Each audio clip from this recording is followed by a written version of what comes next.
Our first question from our audience this evening has been in the news quite a bit the last 72 hours. I would like to ask Steve Carlson to be the first to answer this question.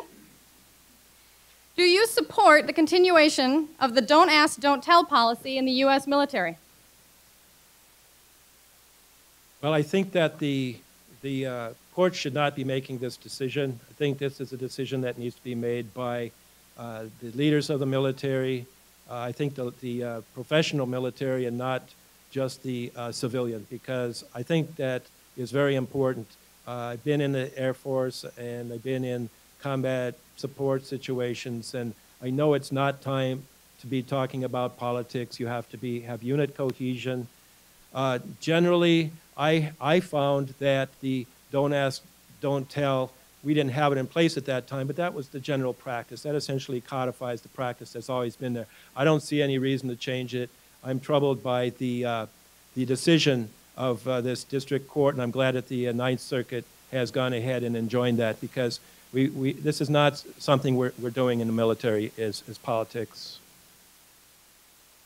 Thank you very much. Betty McCollum, if you'd be the next candidate to answer the same question, do you support continuation of the Don't Ask, Don't Tell policy in the U.S. military? I have voted to repeal Don't Ask, Don't Tell. We have fellow citizens, people who want to serve our military, people who want to defend our liberties, and there should be not discrimination against them. We should not tell them to have to hide who they are. We should celebrate the fact that they're willing to stand up and defend our freedoms. Secretary Gates and the Pentagon have been moving towards an orderly transformation and working out the logistics of informing soldiers and how headquarters are going to move to make sure that we have an orderly process. But I want to make it real clear. People who want to serve our country and wear our uniform, we should honor them and we should treasure them. Thank you very much. Teresa Collette, would you be the third candidate to answer the same question? Do you support the continuation of the Don't Ask, Don't Tell policy in the U.S. military? Well, there are 2 points that Congresswoman McCollum and I agree on. Number one is that it is important to value those men and women who are willing to put their lives on the line in order to protect our freedom. And number 2, the opinion of the professional military in this country is important. That's why I find the current district court opinion so troubling. In fact, Secretary Gates is in the process of evaluating the military readiness that impact from altering that rule.